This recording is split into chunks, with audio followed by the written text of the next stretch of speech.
그 윤석열의 퇴진 자체가 평화다. 윤석열 자체가 대한민국의 반국가 세력의 상징이다. 잠옵니다. 들어가겠습니다. 예. 눈이 따갑습니다. 예, 반갑습니다. 우리 아수다 시청자 여러분. 오늘 또 간밤에 긴급한 정말 굉장히 큰 사건이 일단 터졌다가 좀 수습된 거 아니냐 이런 생각이 좀 드는데요. 윤석열이 비상계엄을 선포를 했죠. 그리고 국회에서 그 부분에 대한 해제를 의결을 하면서 일단 수습 국면으로 넘어가는 게 아닌가 싶은데, 그래도 이게 과연 이대로 이렇게 끝날 것인가에 대한 좀 궁금증이 있어가지고 두 분 모시고 방송을 진행하고자 합니다. 오늘도 제 옆에는 두 분 이사장님 나오셨습니다. 반갑습니다. 예. 반갑습니다. 반갑습니다. 안 반갑습니다. 불안합니다. 불안하죠. 그렇죠. 어제 밤에 뭐 하셨습니까? 비상계엄 이 속보 뜨는 거 보시고 난 다음에. 예.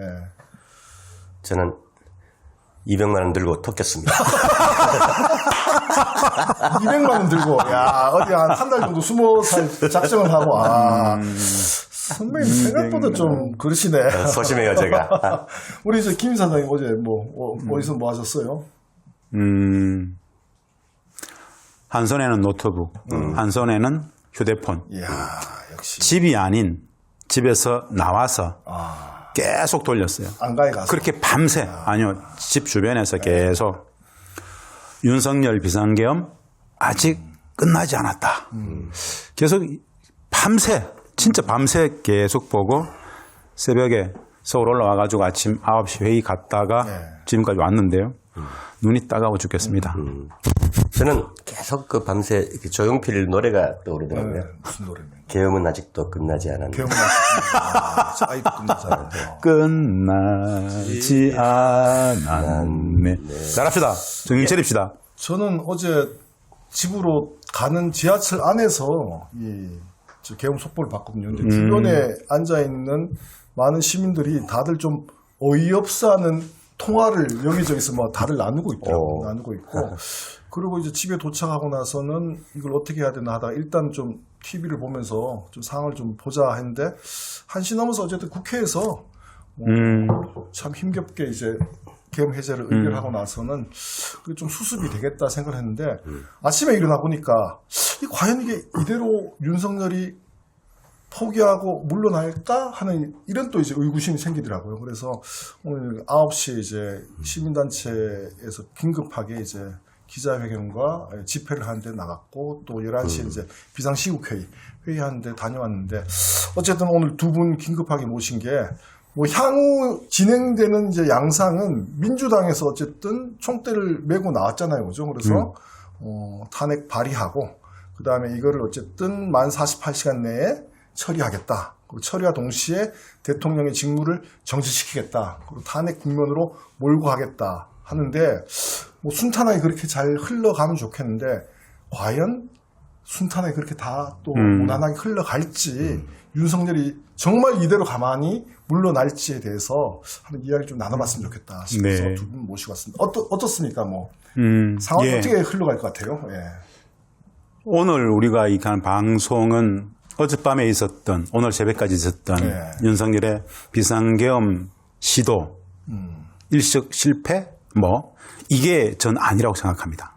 이제 전면진이 붙었구나. 지금부터다. 윤석열은 이대로 물러서지 않는다. 윤석열의 비상계엄은 아직 끝나지 않았다. 왜? 누구도 우리들의 보편적인 상식으로서 윤석열이 이 말도 안 되는 비상계엄을 진짜 시도할 거라고는 아무도 생각 못했죠. 그렇다면 우리의 분석은 윤석열의 눈높이와 시각에 가 있어야 됩니다. 우리 지금 윤석열 이야기하는 것은 우리가 오늘 합의를 봤습니다.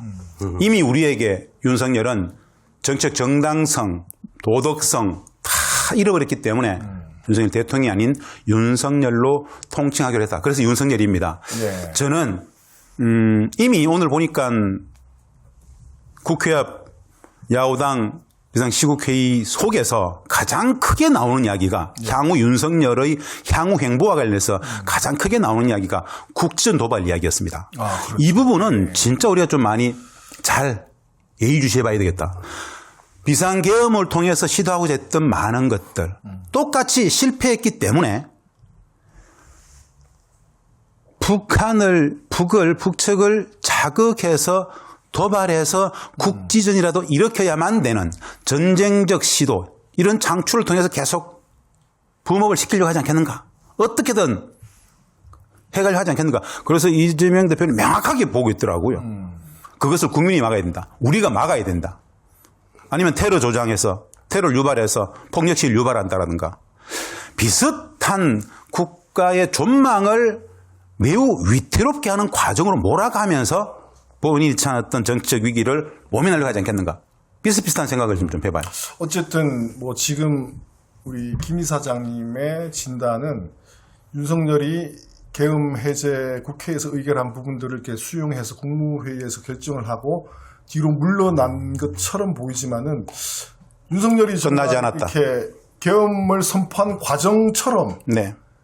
또 다른 형태의 어떤 뭔가 시도를 할 것이다. 이런 이제 예측을. 그 중에서 핵심적인 것은 이제 국지전 도발 가능성이다. 네. 이 부분인데. 근데 지금 만약에 이제 국지전 도발 가능성에 대해서는 저희들이 여러 차례 네. 뭐 무인기를 보내고 그다음에 뭐 풍선을 보내고 할 때부터 이것은 국지전을 도발하기 위한 시도다. 이런 이제 분석을 계속 네. 해왔어요. 해왔는데 그럼 지금 상황에서 만약 국지전 도발을 한다라면은 뭐 예를 들어서 뭐 포를 쏜다라든가 뭐 대포를 쏜다라든가 뭘 날린다라든가 이런 식이 될 텐데 지금 상황에서 그게 미국이 과연 동의를 할 수 있을까? 이런 좀 의문도 있거든요. 이런 생각을 해보죠. 네. 미국은 10중 8구 당연히 안 하겠죠. 그렇죠. 근데 이것을 도발해야 되는 상황에서는 미국의 이야기를 들을 것인가? 제가 보기에는 미국도 패싱하고 독자적으로 할 가능성이 없지 않다고 보는 거죠. 우리 예전 같으면은 전작권의 문제 속에서 미국의 범주 안에 딱 갇혀 있을 거라고 생각하지만 그 정도의 상황이 아니다. 이번 이 비상계엄 선포도 국무위원들조차도 통보받지 못했다는 사람들도 있어요. 아주 사실 적극적이 아니라 늘 국정을 그렇게 해왔던 것 같은데 미국에도 뭐 사후 통보든 뭐든 미국의 동의를 받지 않고 했다라는 측면들을 지금 부각시키는 뉴스들이 많이 나옵니다.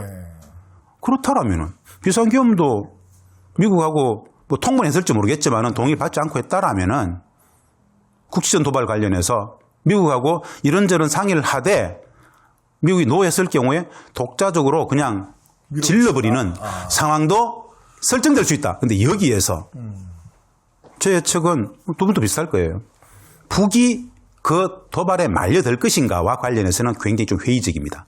이 판 자체가 의도적으로 판을 깨려고 하는 윤석열의 기획이기 때문에 북은 웬만해서 거기에 조응해서 같이 놀아주지 않을 것이다.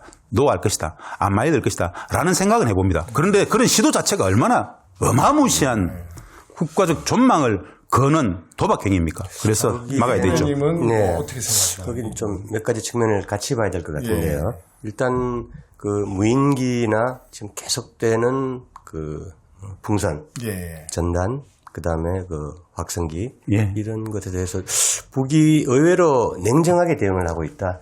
말려들지 않고 있죠. 김여정 사실. 부부장이 여러 차례 그 극한 수위의 경고를 하면서도 실제 행동은 하지 않고 그냥 비례적으로 비슷한 행동만 하고 있다. 이런 게 이제 그 상황을 관리하려는 그런 좀 그 북의 어떤 대응이 냉정함이 있고 그 다음에 이번에 이제 국가 전망의 위협이 되는 지금 내란 범죄자죠. 일단 윤석열은 그 정의는 동의하고요. 그 특이한 게 그 계엄 포고문 자체 다 보셨겠지만 너무나 허접하다. 아, 이 정말. 요건이 지금 상황에 뭐 전혀 맞지 않을 뿐더러 법리적인 행정적인 이렇게 허점이 너무 많고 비논리적이다. 네. 그리고 그 뭐 일반 시민들도 지금 다 느끼고 있고 그래서 이쪽에서 예를 들어서 이제 국지전에 준하는 어떤 도발을 하려면 군이 움직여야 되는데 이번에 특이한 게 지난밤에 그 뭐 특전사 1여단 정도하고 수방사 예하부대 일부만 움직였는데 그나마 국회 담장 넘어 들어갔다가 스르르 그냥 발을 빼버리는. 그렇죠. 그러니까 군 내부에서도 일단 이 통제가 안 된다. 의견이 시민들하고 이렇게 국민에 준하는 어떤 의식들이 엿보인다. 그러면 그걸 넘어서 예를 들어서 이제 국지전을 도발하기 위한 어떤 행동을 미국이나 일반 국민들의 정서에 반해서 쉽게 저지르기에는 너무 이렇게 뒷받침이 약하다. 저는 이렇게 보이거든요. 두 가지 아주 장면이 저를 지금 어제 밤 10시 몇 분부터 지금까지 두 가지 장면이 자꾸 내 위에서 안 떠나가는 게 있어요. 뭐냐면 방금 우리 선생님 말씀하신 그하고 비슷한 건데 만만치 않다. 국전 도발이. 예. 그런데 불구하고 우리들의 정서 속에서 만만치 않은 것들을 시도하잖아요. 비상계엄 하는 것처럼 두 가지가 뭐냐면요. 오늘 새벽에 제가 세종에서 오송역에서 KTX를 타고 서울 긴급 올라왔단 말입니다. 오송역에서 이 뉴스를 바라보고 있는 시민들의 입장, 시선이 어떤 건 줄 아세요? 오송역에 도착한 대부분의 이 승객들은 90%가 공무원들입니다. 그렇죠. 예. 공무원들이잖아요. 이들이 이 앞에 뉴스, 연합뉴스부터 해서 막 KBS에 쫙 속보로 계속 이 비상계엄 관련된 나온단 말입니다. 이들의 표정이 어떤 표정인지 아세요? 저를 한번 봐세요. 표정 살아. 지나가면서 공무원 말은 안 되잖아. 돌아버리니까 창피한. 뭐냐면 혐오예요, 혐오. 이건 윤석열에 대한 혐오예요. 특히 여성들 있죠. 그냥 막 지나가다가 딱 TV 화면에 윤석열 대통령이 일령이 나왔어. 보자마자 그때 뭘 느낀 줄 아세요? 아, 이미 우리 국민들한테 윤석열은 혐오의 대상이구나. 혐오의 대상이에요. 안 된다는 것이지. 근데 잘 생각해 보세요. 우리 같으면은 이미 본인이 혐오의 대상이면은 다 손 놓고 그냥 물러날 텐데. 정리하잖아요. 정리하는데. 아주 이상한 사고면은 자기 부정을 진짜 못 참죠. 그렇다면 무슨 짓이라도 하려고 할 것이다. 무슨 짓이라도. 어제 그 4시에 계엄령 해제하는 그 발표를 또 했잖아요. 예. 윤석열이 나와서 했을 때 그 말투와 자세와 표정이 뭐랄까 굉장히 이제 이대로는 난 물러서지 않는다라는 이런 이제 표정이 담겨 있었어요. 피를 토하는 심정으로. 지금은 내가 이렇게 하지만은 너네 기다려봐, 지켜봐 이런 표정이 느껴져가지고 그래서 아침에 야 이거 상당히 좀 이 국지전 특히 전쟁의 가능성 이런 부분에 대해서 이제 우려가 생겼다는 거죠. 그 TV를 바라보면서 혐오의 시선들이 하나죠. 두 번째 시선이 뭐였느냐. 국지전 도발이 만만치 않을 것이다. 군 동원이 쉽지 않을 것이다라는 기본 정서를 뒷받침한 한 장면이에요.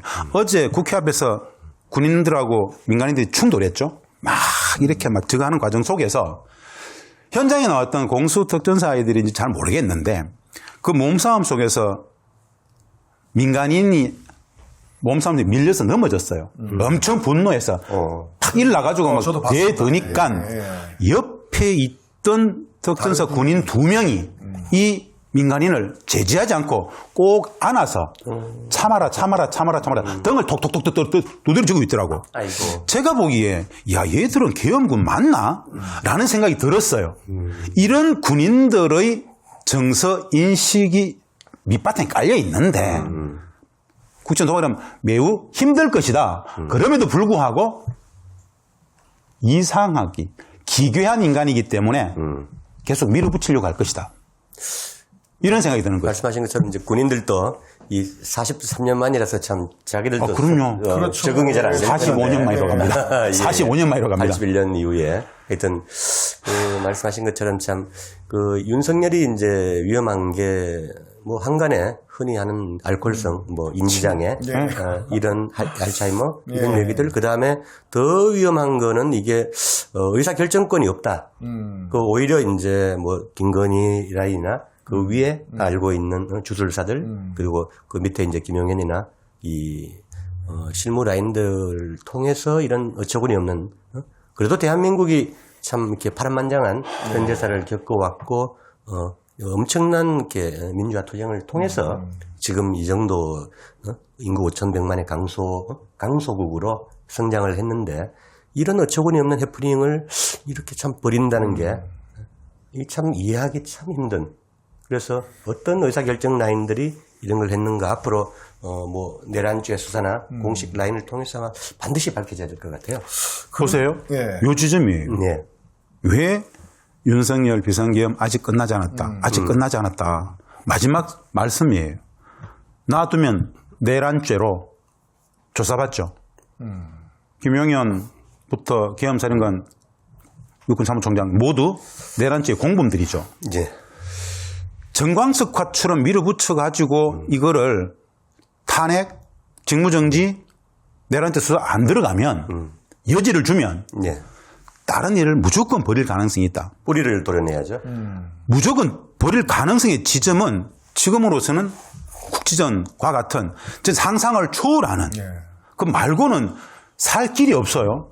그런 측면에서 우리가 요 단기간 안에 지금부터 3일 그 이후의 탄핵 국면 속에서의 이들의 직무를 완벽히 정지시키고 수사, 체포 수사로 계속 강하게 밀어붙여야 된다. 안 그러면은 되치기 당할 수 있다. 그러니까 이 이야기가 사실은 어제 비상계엄 선포하는 것도 대단히 상식적이지 않은 예. 그런 행보이기 때문에 국지전 도발의 가능성도 지금 뭐 처한 여러 가지 상황을 봤을 때는 그게 설마 일어나겠어? 그게 말이 된 소리야라고 생각할 수도 있지만 비상계엄이 그렇게 일어났듯이 뭐 윤석열 입장에서는 이제 뭐 완전히 궁지에 몰렸으니까 이걸 어떻게든 자기가 돌파하겠다라고 생각을 했을 때 그 가능성이 없는 건 아니다. 그리고 지금 우리 김 박사 말씀하셨듯이 미국이 권력 교체기, 권력 이양기 속에서 여러 가지로 좀 정비가 안 되어 있는 이 상황이 윤석열한테는 어떻게 작용할지 이것도 모르겠고 또 미국이 설사 동의하지 않는다 하더라도 그대로 독자적으로 이렇게 밀고 나갈 수 있는 그런 가능성도 우리가 놓치지 말아야 된다. 근데 여기서 마지막으로요.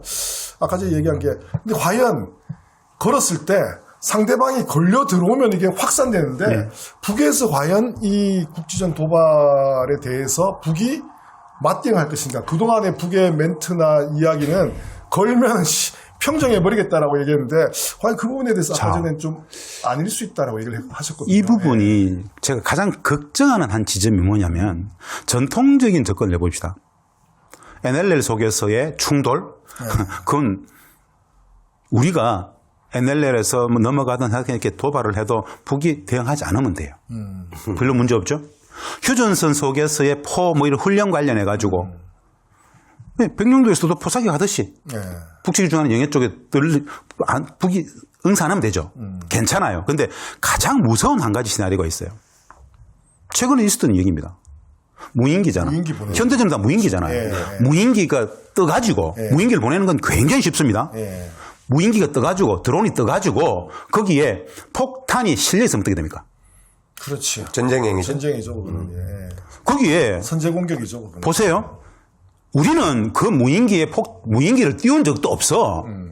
폭탄 말도 안 되는 소리야라고 말하면 끝이잖아요. 무인기나 드론에다가 폭탄을 실어서 휴전선을 넘어서 보내는 순간 북이 어떻게 해야 되죠? 1차 요격해야 되죠. 요격하면은 이건 북의 선제 공격이 됩니다. 우리는 그렇게 하면 돼. 우리는 안 보냈는데 제대로 선제 공격했다. 그렇지. 라고 얘기하면 되잖아요. 지금 젤렌스키가 우크라이나 전쟁을 전 세계를 속이고 있잖아. 수많은 매일같이 양산하는 거짓. 전쟁은 거짓의 무덤이지 않습니까? 마찬가지로 저 국지전 도발 가능성 관련해서는 여기는 옳고 그름도 없어요. 그냥 드론과 무인기를 통한 실질적인 폭탄이나 무기체계가 실린 것을 보내는 순간 제가 보기에 매우 감당하기 힘든 누구도 북이 어떻게든 대응해야 될 거 아닙니까? 뚫렸는데 그 응사하지 않고 가만히 있겠습니까? 이게 저는 가장 좀 두려운 한 가지 시나리오입니다. 그 부분은 어떤 의미에서 보면 군부 전체가 움직이는 게 아니라 이거는 일부의 아주 극히 일부 부분만 움직여서 지금 도발을 할 수 있다. 무인기 부대에 따로 있잖아요. 예. 아주 극소수로 있거든. 특별부대로 편성을 했죠. 그러면은 그 국방부 장관이 있겠다. 육군 사무총장이 있겠다. 다 중한파들입니다. 걔네들은 아직 윤석열 편이죠. 이번에 지금 내란 공범들입니다. 이미 제가 보기에는 수순대로 가면은 다 처벌받을 그렇죠. 인간들이에요. 그러면은 그 개선 속에서 젤렌스키가 위험에 처한 것과 똑같은 자가당착의 늪지대로 판단할 수도 있다라는 것이죠. 주술의 정치를 하고 있기 때문에. 그 부분은 뭐 위험성은 늘 상존하지만 미국의 입장하고도 또 같이 봐야 되지 않을까 싶어요. 한국 군부의 일부에서 그런 무모한 도발을 하기에는 이 내치의 어떤 내정의 위기를 그렇게 이렇게 방향을 바꾸려고 도발하기에는 너무 이렇게 위험성이 더 크다. 그래서 미국이 이제 문제는 그 1월 20일 그 트럼프의 2기 집권을 취임식. 앞두고 한 45일 남았나요? 한 달 반 정도 남았죠.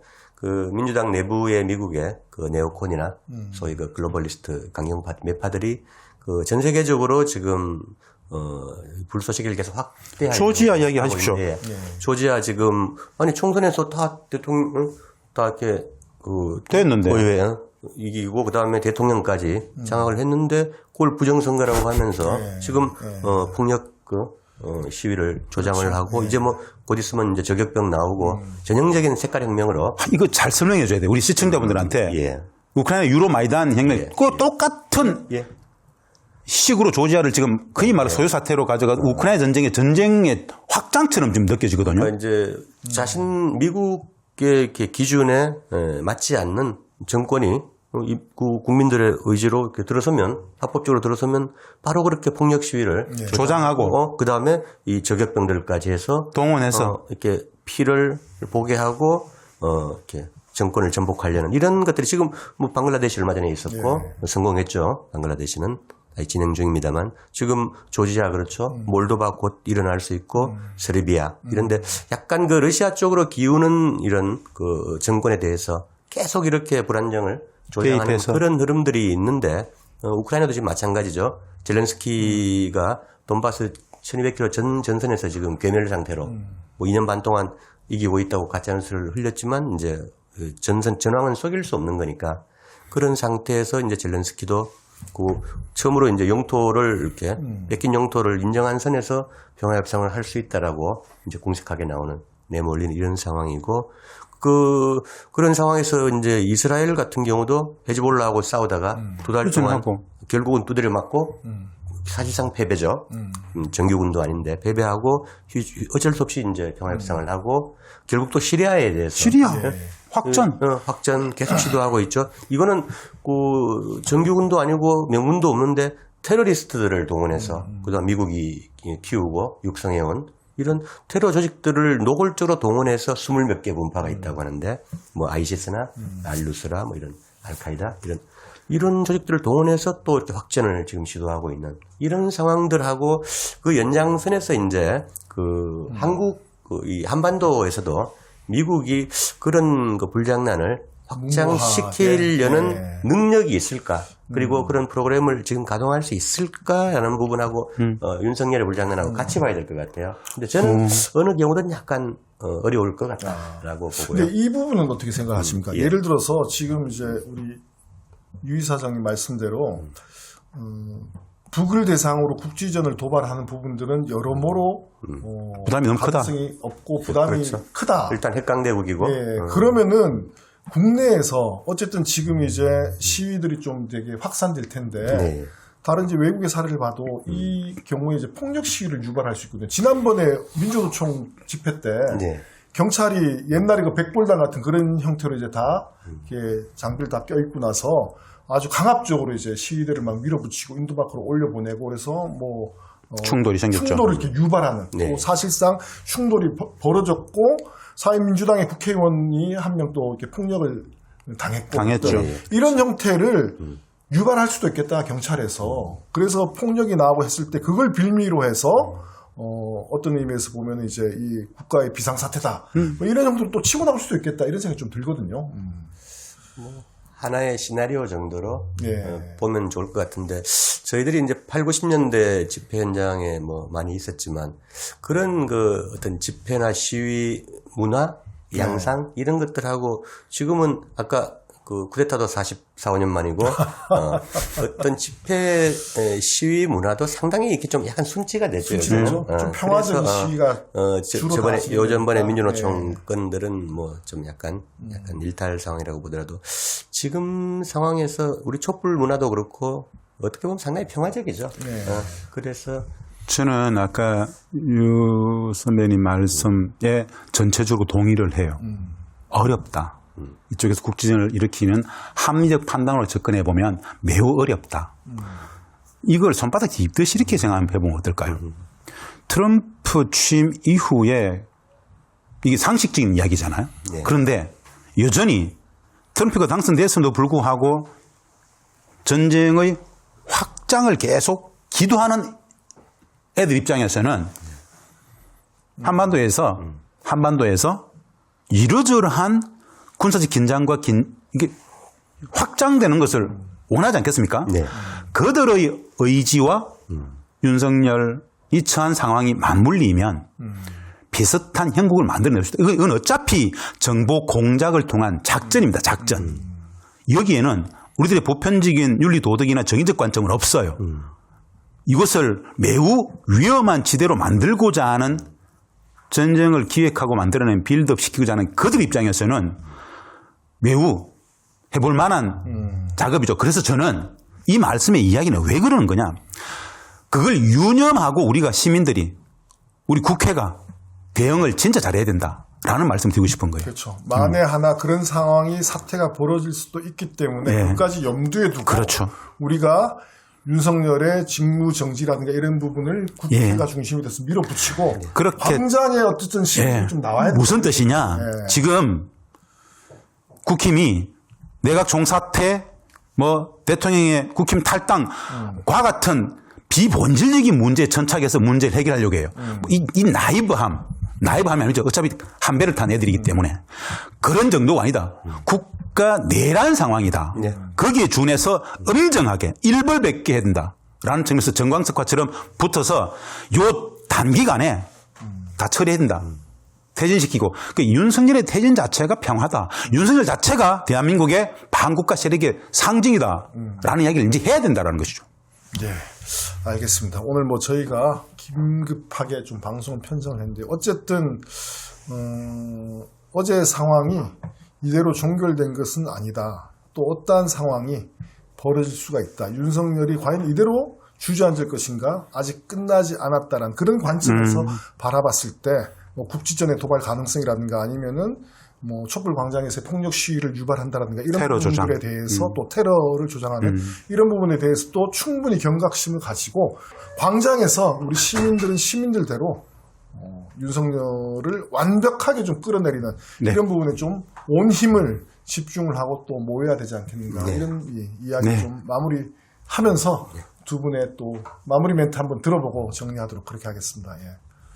예, 뭐 어제 이제 비상 상황에서 그 많은 분들이 국회 앞으로 달려가서 오늘 새벽 한 5시까지 대치하면서 예. 끝을 보고 그리고 지금 이제 뭐 여러 이렇게 단체들이 그 비상행동으로 광화문으로 계속 모이고 있죠. 그래서 말씀하신 것처럼 우리 시민들의 힘으로 이 속전속결로 예. 이렇게 내란죄, 반국가 사범 이런 의사 결정이 없는 식물 대통령을 빨리 하루빨리 끌어내려서 이런 여러 불안 요인들을 빨리 상황을 해소해야 된다. 예. 시급한 상황이다. 이렇게 예. 보겠습니다. 알겠습니다. 예, 아수다를 시청하는 시청자 여러분, 대한민국은 민주공화국이다. 다들 아시죠? 인내천, 사람이 하늘이다. 우리가 하늘이죠. 민주주의, 우리가 주인 주권자입니다. 민주주의 주권자로서 내란, 외환, 이 말도 안 되는 초헌법적인 위헌성 있는 대통령의 내란적 행위를 마지막 현장에서 지키는 것도 주인의 몫입니다. 국회가 스스로 지켜주지 않습니다. 우리가 광장에서 윤석열 아웃, 내란범 윤석열 아웃, 퇴진을 이야기를 해야만 참 민주주의의 주인이라고 생각합니다. 인내천 민주주의를 지켜가는 대한민국의 위대한 민주주의 역사는 그렇게 써왔습니다. 민주주의를 광장에서 지킬 수 있도록 요 아주 엄중한 시국에 다들 집중했으면 좋겠습니다. 광장에서 만납시다.